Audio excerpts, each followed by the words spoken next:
Welcome to With Love, The Chambers. Where life, laughter, and lasting lessons meet. We're The Chambers, a husband and wife navigating faith, family, and everything in between. Here we share real stories, heartfelt conversations, and a whole lot of love. Because life isn't perfect, but God's grace sure is. So pull up a seat, grab a cup of coffee, or go ahead and sip that tea, and join us for honest talks, laughs, and the wisdom we're learning along the way. This is With Love, The Chambers. With you today about the vision engineer with the vision engineer. But before we get into it, every single time we come together, we love to give shout outs, call out people that are listening. Thank you for tuning in. I want to give a special shout out to a couple that listens every single week. They tell us that they listen. They have great conversations after the episodes air. And the husband is a man of few words, very much like my father, and came to me a couple of weeks ago and just looked at me and put his hand on my shoulder and said, "Y'all keep doing what you're doing." And you don't know this, sir, but that spoke a lot of volume to me in the same way when my dad would give me a thumbs up when I was a kid. That was a whole lot of words. For that gentleman, that was a whole lot of words. So thank you. Thank you to that couple out of South LA that tunes in every single week. Rufus is wondering who it was. He ain't catching what I'm picking up, but I'm not trying to call him out. All is well. I'm not trying to. Thank you. When I tell you, you should see the wonderment on his face. Yeah. Like, who are you talking about? Yeah. You ain't picking up what I'm dropping, and I ain't That's saying all more right. than that because the Okay. couple knows who they are, and I'm not calling their names out. Thank you for your listenership, your viewership, Yes. and your support. Yes. We create this content to glorify God, And but he knows also because to he help knows people. he put his hand on my shoulder and said, "Y'all just keep doing what you're Okay, doing." well, Yeah. there it is. There it is. There it is. Y'all just keep doing what you're doing. You might as well gave me 2-3 paragraphs. That's right. That's right. That's right. And we also want to shout out one of our vendor supporters, our partners, Yes. our brother who has a true subject matter expertise in making people look good. And that is none other than Will Utley Photography. Yes. Will is an amazing, amazing photographer who has captured a lot of the images that you've seen of us over the last few years. Our relationship began with him actually when our oldest was graduating from high school. Yes. He did her photo shoot. He did some pictures in studio and then some on location pictures. He did some iconic pictures of her with the infamous palm trees in South Los Angeles. Nipsey Hussle in the middle of the street, palm trees photo. And he did it, for her. And then he's done the photographs of our family recently and also of all of our youngest daughters, all of her album artwork. All of those pictures have been captured by Will Utley Photography. So we just want to shout him out. If you're in need of a photographer, we strongly recommend him. Excellent. His lens is anointed. Yes, excellent. His lens is anointed. Yes. He's just done some amazing work for us. So if you are in the market for a photographer, we strongly recommend Mr. Will Utley. Thank you for making us look good, sir. Thank you. Thank you for making us look good. Well, we are so excited to have you join this conversation today. And we thought it would be appropriate and really, really good for us to take a little bit of a step back. And we talk about Rufus often with the moniker, the Vision Engineer. And we have never really, in this platform and in this form and in this way, discussed what that meant, what the origin story of that was, and most importantly, how others can employ their own vision engineer to assist them with executing on the thing that God purposed and planned for them to do. For those that have met you, Rufus, later in life, they might not know, realize, or be tapped into the fact that you are a STEM kid. That you, everybody knows Pastor Rufus, and just Not everybody. well, not everybody. Praise the Lord. Well, look, everybody. I don't know about everybody, Well, but listen, some folks do. Some folks do. So some folks know you as Pastor Rufus. All right. And some folks have certainly met you in a professional capacity. But you started off as an architectural engineering major at Cal Poly San Luis Obispo. And when I first met you and you were trying to explain to me about this discipline you were studying, architectural engineering, you had a very good way and an easy way of framing what it is that you were going to school to study to learn how to do. Yeah. So before we talk about the vision engineer, we need to start to talk about the architectural engineer because that was the baseline of that. So talk to me about what an architectural engineer does, what you were studying, what that discipline academically was doing for your thought process. STEM kid. Yeah. Well, way back in the 1900s, I was I was an architectural engineering student at Cal Poly San Luis Obispo in beautiful San Luis Obispo, California, in the Central Coast, and the program was branded as architectural engineering, but the truth of the matter is they were grooming us and educating us to be structural engineers. And the disciplines that we were learning were how to engineer for structures that architects wanted to design. You know, so the architecture students were designing all of these beautiful edifices with curves and asymmetric and linear, and you know the architects would have this 3 and 4 dimensional imagination, and our part in that was to engineer it so that it could stand up, you know, so that it can be built and so that it could hold the weight of itself and then hold the weight of people and hold the weight of equipment. Yes. So we learned how to design in timber and concrete and steel and yeah, so that was the process, you know what I mean? But in hindsight, it does give a sneak preview or a snapshot into this concept of vision engineering, because at the time I was trying to learn how to engineer for architects, for edifices and buildings and commercial spaces. And now fast forward, this concept of vision engineering is lending a engineering mind and an engineering POV to a visionary, so that the vision that they have can be built, so that it can be erected, so that it can be self-sustaining.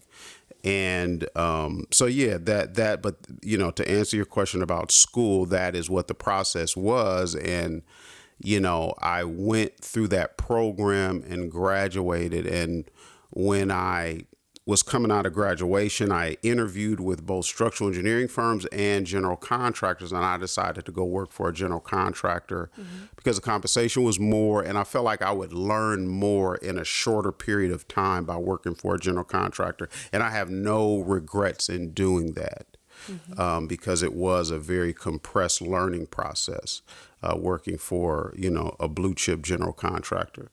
Question for you is, why did you want to have this conversation? Maybe you can help the audience understand, like, why they should be listening today. I know as much as they love you and love me, maybe we could, you know, contextualize this conversation so they could lean in just a little bit. Sure. And the why for me wanting to have this conversation, and I hope the listeners get it out of this conversation, was really what you just shared.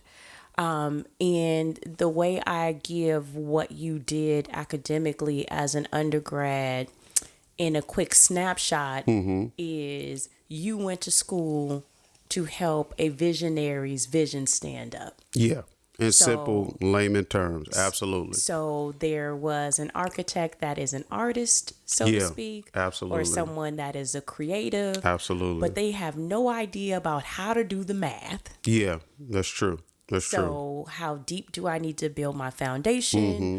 I am building my particular building in particular elements. Yeah. I have to account for not only, again, the weight of the materials that you mentioned, but the Mm-hmm. weight of people. We're in California, so I have to deal with structural Yeah. and seismic Absolutely. activity. Absolutely. And so the ability to take someone's creativity and do the math so that their creativity can actually come to pass is something that has translated into being the visionary and vision engineer. And what was so important for me is that in the course of our relationship and in so many instances, not only our relationship, but in the course of your relationship to many other people that you have come alongside over the course of these years, is that you have an uncanny way of taking someone like me that can have this really, really big imagination, that can have these really great dreams. I'm the dream releaser and you the vision engineer, right? So there was this play on I can come up with all the things that one should do, but I couldn't tell you, well, how much is it going to cost? How long is it going to take? Who do I need to make sure that I have access to? How do I resource it in the way your engineering mind works? You are a great complement to that. And I don't think that many people that are visionaries understand that they need that complement in many cases. I have seen very few visionaries that can really, really toggle both well. And so to understand, and what I want the listeners to lean into is to really, really understand that if you are a visionary, find yourself a vision engineer. And if you are a vision engineer, if you are the person whose gifting is to do the math, lean into that because each one of those things is complementary to one another. And so for you, as you have translated that mindset and that thought process and that skill set to visionaries, what are some of the pitfalls that you think visionaries fall into, and where do visionaries miss it in terms of understanding, I've got this picture, but what are some of the things that they aren't considering in the lead up or in the approach to helping their vision actually come to pass? Yeah, no, that's a very interesting question. And, Jamila, we have had the luxury of working with some pretty phenomenal visionaries. Absolutely. I've had the luxury Hands of working down. with you, right, as being a phenomenal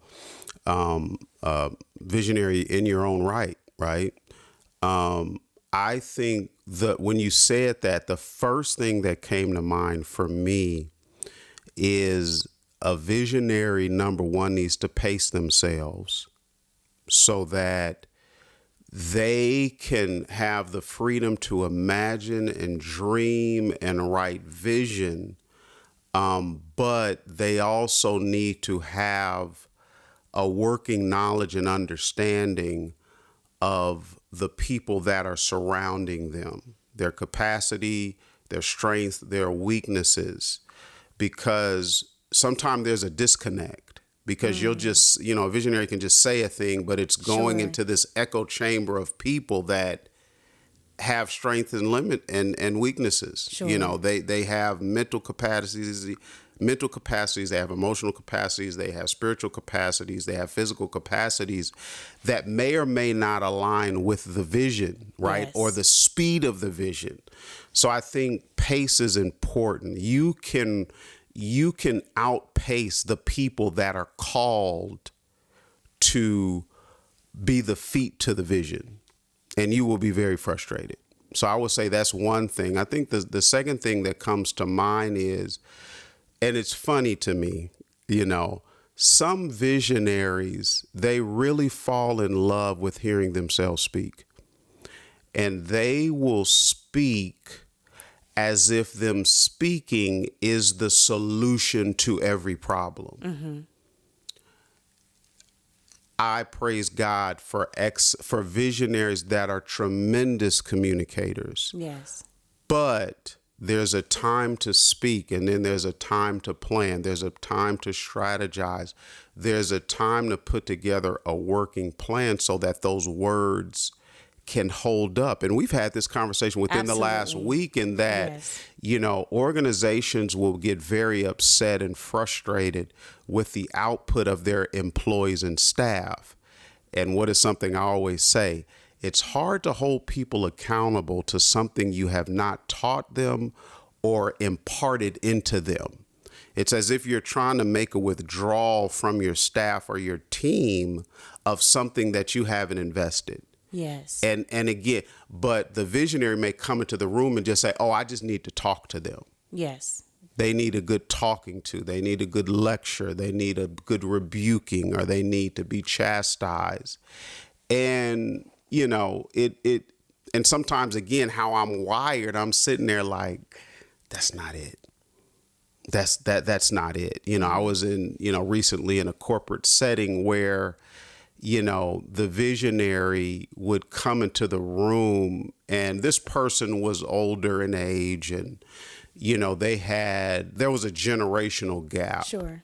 Where you could, jump on a table and pound your chest, and people used to move to that back in the day. Yes. But sometimes that was their methodology. Mm-hmm. And I think for a certain time, they got great results. Sure. But now you're working in an environment where you have multiple generations present, you have multiple ethnicities present, you have multiple genders present, and quiet as kept, you have multiple gender identifications that are present. So what worked in 1978 may not be exactly applicable in 2025. Yes. And I remember I was in a meeting, and, we had the meeting, and this person did their bravado thing, and the meeting kind of got sour, and then we had a debrief after. And one thing I offered to that person was I was like, you know what, how you're behaving in this meeting series, it's going to short circuit the creativity of the team that you want to develop. Sure. In order for these emerging professionals to grow and expand, they need to have a safe place where they can throw out ideas. Yes. So that they can riff off each other, so that they can challenge each other without the fear of getting rebuked every time they throw out an idea. Right. The solution to the problem is oftentimes in the room. And I think a visionary needs to have the wisdom and the discernment to understand, and this is something now, so y'all listen. The visionary needs to know and discern what the moment needs from them. Mm-hmm. There's moments when the moment will need those oratory skills, or they'll need that pep talk. There's other moments when the visionary is needed to be present and supportive while other people are trying to develop their mental, intellectual chops, right? Yes. You know what I mean? And I think sometimes, visionaries need to kind of understand that, because if they don't, they can send people away that may have the gift or the skill that they need for the sake of the vision. You know what I mean? So those are two things that come to mind. Those are two things that come to mind. And I definitely, you said so much there, and I want you to go back and unpack a couple of things for me. One of which is visionaries, and I think any person with any level of gifting, sometimes there is a lack of understanding that everyone is not wired the same way. Absolutely. So we're talking about the way that you are gifted and wired to be able to kind of, even from an engineering perspective, whether it is literally engineering a construction management project or utilizing that same thought process to engineer a vision, you operate and really go back and forth utilizing those skills in that way. And in the same way, visionaries often don't realize that other people might not necessarily be visionaries and big idea type of people as well.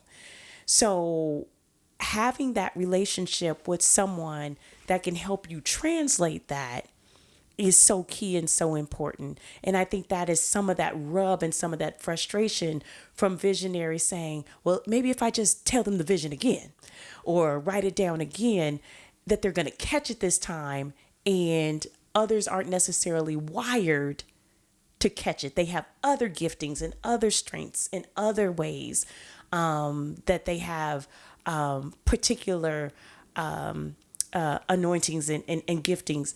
And so you talked about that frustration, that visionaries feel. And so that's often when you get the call, because I've seen that call come in, that leaders are at a point of frustration.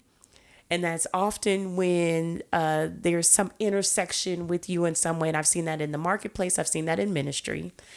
And so talk about, and I want you to really unpack that tension that those visionaries feel, because what happens when I lack that translator, and then I just end up feeling frustrated and stuck and not get my team where I wanted to go. Yeah, no, there's definitely frustration and tension that I've seen in the not-for-profit space and the for-profit space. Yes. And I think initially I was more so exposed to it in the not-for-profit space, especially in ministry, because I think in ministry, a lot of churches throughout the nation, they are working with a certain amount of resources. Yes. And those resources are revenue, those resources are paid staff, and then those resources are volunteer staff and leaders, or volunteer leaders, that are not compensated. Yes. And in the not-for-profit space, you have to acknowledge, the resources that you have. And a lot of times, right, a lot of the heavy lifting is done by unpaid staff. Yes. And when you're trying to move a vision forward using unpaid staff, you just have to be conscious of that. You have to be aware of that, and with the sense of you can't be so bottom line driven. Yes. Because a person is offering themselves to you essentially for nothing, right? Yes. You know what I mean? I understand this is ministry. I know that this is faith-based. But you just have to be conscious and aware of it. But I mention all of that to say I would see that tension and frustration happen in those spaces, because if you have a team of, a couple of paid staff, and then you have a volunteer base of maybe 20 or 30 people, your vision is being handled within the economy of those limited resources. Yes. And that could be very frustrating, because the visionary usually has a mental picture in their mind of what they believe they've been commissioned to do. Sure. Or commissioned to create. And they can come into an environment and be faced with the reality of limited resources. Mm-hmm. A limited crowd, or a limited budget, or a limited technological infrastructure. Sure. And that can create frustration. And I think in those settings, what I try and do when I'm at my best and when I'm on my game is, for those, not-for-profit leaders, you have to really create small, measurable goals. Mm-hmm. Where you can celebrate along the way. You know what I mean? Because those celebrations can keep you encouraged along the way. And, you know, as a project manager, as a vision engineer, you know, there was a time in my life where I was trained as a scheduler, you know, where I Yes. would build out these, you know, 100, 200 activity projects in a schedule, and we would look, okay, well, what are our milestone dates? In other words, what are our big critical goals to the completion of the project? And then what are all of the individual activities that lead up to each milestone date? Yes. And as you're working the project, you can celebrate, oh, like, wow, we're checking these things off along the way. So you feel inspired to carry on. Yes. And I think in these not-for-profit spaces, it's important that you do identify timelines and you identify small measurable goals. But, you know, what I've seen over the last 20 plus years is, as I've emerged in the corporate space, I now see leaders in the for-profit space have similar frustrations. Yes. Even though a person is being compensated, and sometimes compensated very well, the vision and the goal of the entity or the visionary, it's still being handled within the confines of the resources that you have. Yes. And you're looking at staff persons that they have strengths, they have weaknesses, and your vision has to acknowledge that. You know, one of my most recent employers, you know, at the bottom line was, and this goes for a lot of companies succeed when they have employees that are producing above their title and above their pay scale. Yes. Let's just say what it is. Uh-oh. You know what I mean? Yes. That's when companies are profitable. That's when they feel good about themselves, because they're like, if I can pay a person, you know, $100,000, but they're producing $300,000 to $400,000 to $500,000 in revenue for me, I feel great. Yes. And that can be a goal, but that can be very challenging in the Yes. real world. Because that person that's being compensated $100,000, they have certain skills, they have certain growth opportunities, they have certain strengths, they have certain weaknesses. And companies need to acknowledge that. So I think, again, that's where that tension and frustration lives, because sometimes there's a disconnect, to me, between the vision and the goal and the reality of where the organization or the department is at, based on the resources that they have and also based on the market where it is. You know, sometimes visions and goals, they're not acknowledging the marketplace. You know what I mean? Things like tariffs, things like the pandemic, you know, Yes. things like recession, things like interest rate, that impacts how the vision will materialize in these market ups and downs. And I understand we're people of faith. You know, I was understand. gonna go there. I said, what happens? We understand Yes. faith is a substance of things hoped for, evidence of things not Yes. seen. We know that. We've been taught that. We've been disciplined in that. And we'll never stray, you know, from our belief system, you know, based Yes. on scripture. But at the same time, wisdom. I mean, again, when you think about the wisdom of Joseph as he watched this through his prophetic gift, he deciphered the dream, right? Remember, he had a gift and a skill in dreams. So he interpreted the dream and prepared Egypt to prepare for 7 years of plenty Yes. and 7 years of famine. Yes. And I challenge people, you still need faith to plan for the rainy day. Come on, somebody. So I think, you know, and I know we kind of got off track there, but, you know, I think that's the tension that a lot of visionaries live in, you know. But the thing is, and this is what I want to encourage, if there's any visionaries listening, you know, you being a visionary is atypical for the most part. Yes. You've been entrusted with this superpower that a lot of people don't have. And being that you're entrusted with this superpower, you need to be a good steward of it. You need to cherish it, honor it, and you need to use it within your sphere of influence. Yes. With integrity, with honor, with discipline, and understand that the vision, for the most part, that you've been called to is going to be bigger than yourself. Yes. That's another thing, is like, because we get into these spaces and visionaries need to have a working understanding of that interdependency. You know what I mean? And we see it all through scripture, right? You know, where, you know, I mean, even the Lord Jesus, right? He still built a team, yes, to fulfill the will of the Father. And that's the Lord Jesus. Right there. That's the Lord Jesus. He that's built a whole team. Word right there. He said, put down them nets. I'm going to make y'all fishers of men. Yes. So I think, you know, that's another thing, you know, with visionaries. And it's something, you know, I try and encourage people I try and encourage visionaries. You may be in your feelings about this person. You may be in your feelings because you paid them a bonus and, you know, whatever.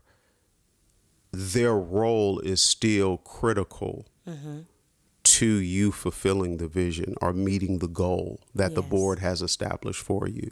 So again, you have to be careful how you handle gifts that are sent to you so that you can do what you've been called to do. Yes. You know, and that's one thing we saw in the pandemic, you know, where, and you and I remember there was a time in the pandemic where there was a quote unquote great resignation. Yes. People were voluntarily resigning from certain jobs because they were having these personal epiphanies. You know, what is life all about? Yes. How is my health? How is my family? Sure. And there were a lot of people resigning. So I think that was a warning to some people, including visionaries and organizations, that, hey, don't just take it for granted that people are going to be on your infinite, endless visionary pursuit. Yes. With no conscious check-in of their own well-being. Yes. And I'm going to pause there. Bishop Smith used to say it so well. I'm going to just keep driving the bus. He's one of the biggest visionaries that we know. Yeah. And his analogy always with that is, I'm going to keep driving the bus. I'm going to keep the vision moving forward. And Absolutely. Some people are going to be on from the origin to the last stop. That's right. And some people are going to be on different legs of the journey, and all of it is okay. All of it's okay. So whether you on walking with somebody for one stop or from depot to depot, so to speak, it's okay. all of it is okay. And I think even too, for visionaries to understand, not only is it okay, but that is expected. That's right. And I think that was one great lesson from him saying that often for me. Because as people have gotten on and off the bus of my own vision, sometimes talk about it. You know, I might feel like, well, wait a minute. I thought this was supposed to be a forever, amen thing. Yeah. And I thought we were supposed to walk this all the way through. And then when it does become a season, or when it does become and that's just something. A period of time, it's something to pivot out of from a visionary perspective. And that's something, Jamila, I think you could speak to. You know, from the chair of being a visionary.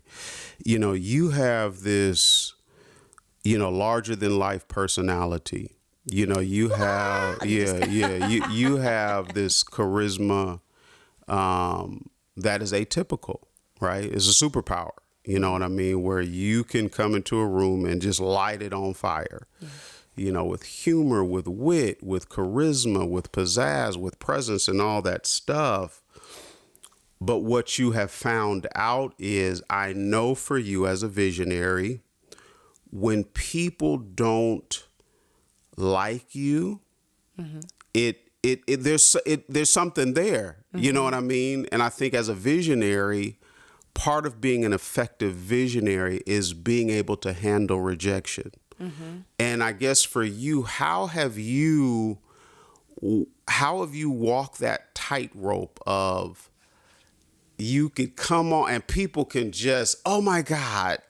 And that people come up to me, oh my God, I met your wife. Oh my God, oh my God, oh my God. I have been in the experience that is Jamila. Yeah. And then I feel like it probably sets an expectation for you that these folks gonna love me up in here. Yes. And I guess when that doesn't happen, or a person rejects the vision that you're imparting, how do you deal with that? Not always well in the past. And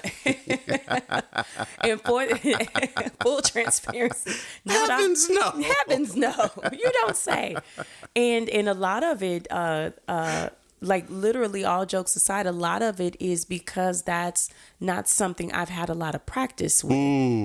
And so in the way my world has been framed, and this is not, and I need folks that are listening to understand, it's not disingenuous. It's nothing. My social battery is on 10. When I see you and you feel it, and I want you to see it and I want you to feel it, I get a lot of that. You've heard me talk about my grandmother. I get a lot of that from people that I love, that I have seen, and make myself available to people in a lot of unique ways that I think lends itself to that level of endearment. I might not remember your name, but I'm going to remember talking to you, and I'm going to remember everything about your family and all that, because that's important to me. And it's not that I'm doing it because I want something from you. It's important to me that when I see you, you know that I see you. Like, that is very important to me. It is very important to me, and I've learned over the course of years that folks are going to remember what I say. So if I get an opportunity to say something encouraging to you, if I never see you again, I'm going to take that opportunity to say something encouraging to you, because I have come to know and come to respect. And like you talked about the stewardship of certain giftings, that I have that relationship with people, and it's not to be manipulated or played with or any of that kind of thing, but it really is, I think, just what I was purposed to do. In a lot of ways, is connect with people in that way. And so when people don't respond a certain way to that connection, and it's not so much so, Rufus, and I want to be clear with this for our listeners, it's not so much the challenge of people that don't respond positively. There are some people that not only reject, but then try to sabotage or come up against or manipulate or twist or take things and try to make intentions ill and all of that. That's the part that now I still wholeheartedly reject and don't do well. When I was younger, even if you weren't vibing with me, I felt some kind of way. Now that I'm older, I'm not everybody's cup of tea. And I accept that part of it, because it can be a lot. Some people just, I'm not trying to be on 10 right now. And I try to be sensitive to all of those things and all of the ways that I interact with people. But what I wholeheartly reject right now is when people, and I think this should be for all of us, whether you have a certain personality or anything, but when there's this wholehearted desire to slander, manipulate, turn your intentions into something ill-intentioned, those are the things that I don't respond positively to now. But going back and thinking about the Lord Jesus, again, he was lied on. He was taken out of context and all of those things. And so I think just for us walking around as believers, there's a burden to bear there, and there's some character to be developed there, because no one gets exempt from any of that. But it is something that when you talk about just a world view and a way that I process things, and a way that I interact with people, I just by nature assume you're going to love me. And if you don't, something wrong with you. That's a superpower. That's just my default. Yeah. And whether I convince myself or it's actually a truth, I ain't even wrong about it. Like, ooh, something wrong with them. Yeah, no, And usually I'm not wrong about it either. that's true. That's true. That's and you know it's there's something to that, you know, and we know some visionaries or some people with big personalities and Yes. charisma, they make some people feel uncomfortable with themselves. Yes. You know what I Yes, and I mean? recognize And I think as a visionary, that's something that and I love this conversation because we're having it from both perspectives. You know, your chair being a visionary and me being a vision engineer. And I have vision as well, but you know, I think Yes. again up until this point has been primarily vision engineering. But you know, some of the mental fortitude Yes. and emotional intelligence that visionaries need to have. Yes. You know what I mean? And that's something I heard, you know, Darius Daniels mention in it was either a podcast or a sermon or leadership training. And he was talking about the need for leaders to be skilled in handling rejection. And when he said, I was like, my goodness. It was either Darius Daniels or Hart Ramsey. I don't remember because it was a number of years ago, but it was one of the two. And, you know, most visionaries don't just sign up for that, you know, No, when absolutely they not. get this epiphany of, oh, I want to build a charter school, or I Yes. want to, you know, build a business, or I want to, you know, take my local business and do franchise all over the nation. It's like what Dr. Chan says about leadership pain. You know, sometimes Yes. the level of your vision is going to be dependent on your tolerance for pain. You Dr. know, Chan. and that's a bar, right? Dr. Sam Chan. That's a bar. And any of the visionaries that are listening, he has a book entitled Leadership Pain. And I recommend you get a copy of that book because I think it will help you understand some of what you're literally living through right now. Yes. And, you know, again, when you're called into leadership, you need to understand there's going to be a level of pain, again, in the for-profit or in the not-for-profit. You know, a lot of times in the for-profit spaces that I've been in, you know, those leaders have to make tremendous sacrifices. Yes. Via time, via family, be it their health, picking up the slack of slacker employees or employees that just resign all of a sudden. Or they may be in a place where they're trying to run with some crazy vision that's been handed down by some board Sure. or some C-suite that is detached from reality. You know what I mean? But that's a really good resource that we would recommend you pick up. And I think part of it that makes it so hard is that we just don't do a good job of being transparent and being candid with those in a leadership capacity, that's really what leadership is. It's your capacity to handle pain. It's your capacity to problem solve. It's your capacity to be able to put on the multiple hats. It's your capacity to be first in, last out, all of those things. And so sometimes the glamour around leadership, whether it's the accolades or the celebratory aspects of it all, is something that gets put out in the forefront. But really, it's all the things that happen on a day-to-day basis, and that's what it's all about. And I don't want our listeners, I don't want to conflate visionary leaders and those with vision with those with charismatic personalities. That's true. Because They're not synonymous. They are not synonymous. So if you are a quiet storm, or if you are a person that leads in a way that's different from the way we are describing on this particular podcast episode. I want you to understand that vision, that visionary leaders are not confined to charismatic leaders. But what I will say is those are the leaders that are often most celebrated. Yeah.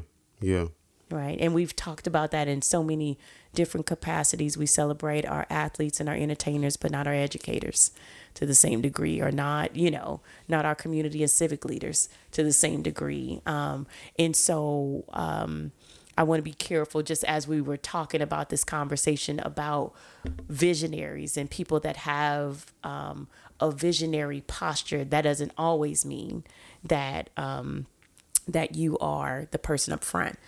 But where I want to end, and this is for any type of visionary leader, whether you are a person that is an upfront type of person, or you are a visionary leader that is in the background a little bit more, you need a vision engineer.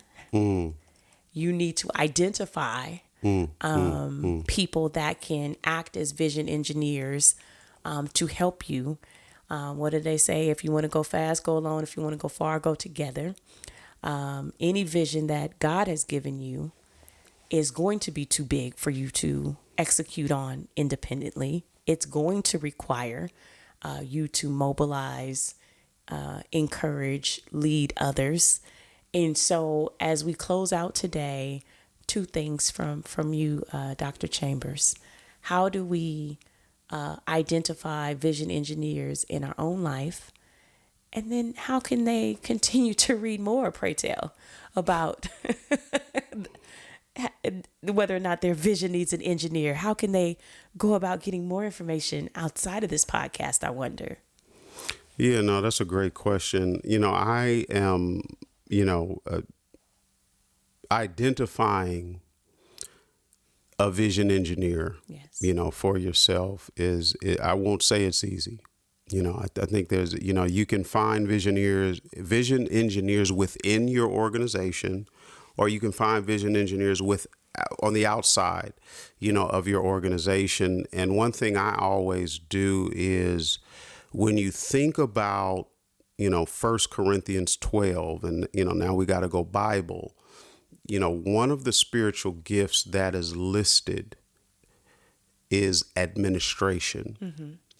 And gifts of administration can be very well used in this vision engineering field. Mm-hmm. So I would encourage people to look within your organization first to see who really has a gift of administration. Mm-hmm. I would start there. And if you don't have anybody within, and some leaders, they may not even know what that means. Right. So they need to understand what is administration and what does a gift of that look like, and then I think if you don't have it within, you can look, without, and find some resources or a person that could come in and really help you move the vision forward. Sure. And certainly, I can, in our capacity, through the Vision Engineering Collective, we can be thought partners with you in that venture. We can be thought partners, we can be thought leaders, or we can be vision executors, for you in that. So we definitely want to make ourselves available. And this isn't to brag or boast, but this is, again, we have invested so much of our lives into what we're talking about. Mm-hmm.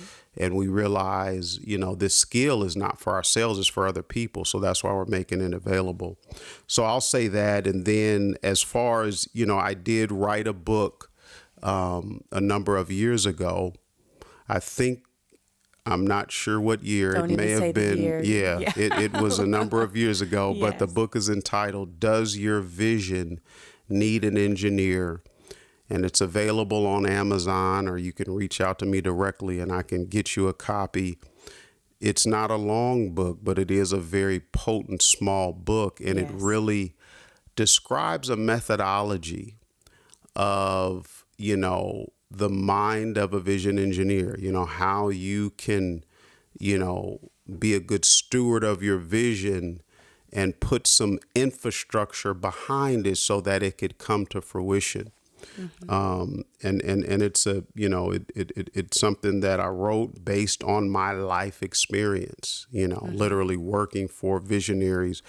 And I think when I wrote it, I was primarily in the, church ministry space. That was the frame of thought I was in when I was writing it, but I was also trying to glean experiences from my professional life. And to be honest, when I worked at Apple, in Culver City, that was the company that turned up the frequency on my vision engineering or my project management. They challenged me to move at such a speed that, vision engineering or scheduling, it just was like, it just became fluid. And that's one thing I tell other project managers. At Apple, I learned how to break project management rules, and that's a whole nother conversation. Yes. But because of the speed that we had to move, I had to divorce some of the careful nature of being a project manager, of how I've been trained, for the sake of quick execution, but it expanded me. Yes. And even now, I kind of, sometimes I can do surf project, sometimes as a project manager, you got to surf on a wave, and sometimes you can drive a nice utility vehicle safely on a road. Same skill, but it's just a different terrain. Yes. But anyway, that book is available to you. Wonderful, wonderful. Well, I am so grateful that we got to have this conversation with you today. I want to thank you, Rufus, for sharing with us what it means to be a vision engineer. You got me saying visioneer.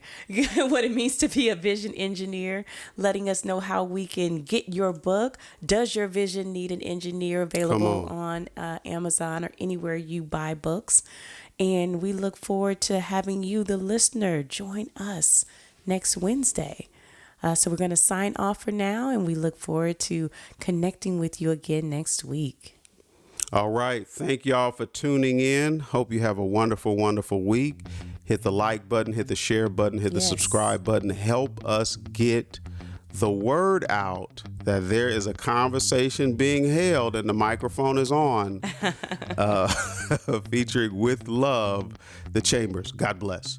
This episode of With Love the Chambers is brought to you by the Vision Engineering Collective, where purpose meets precision. Whether you're launching a bold initiative, scaling your organization, or navigating complex projects, their team brings over 25 years of expertise in project management, strategic planning, and vision execution across sectors like tech, healthcare, education, and nonprofit. Ready to turn your vision into reality? Visit www.thevcollective.info to learn more. That's a wrap for today's episode of With Love, the Chambers. We hope you laughed, learned, and felt encouraged along the way. If you enjoyed this conversation, be sure to subscribe, leave a review, and share with someone who needs a little love and wisdom today.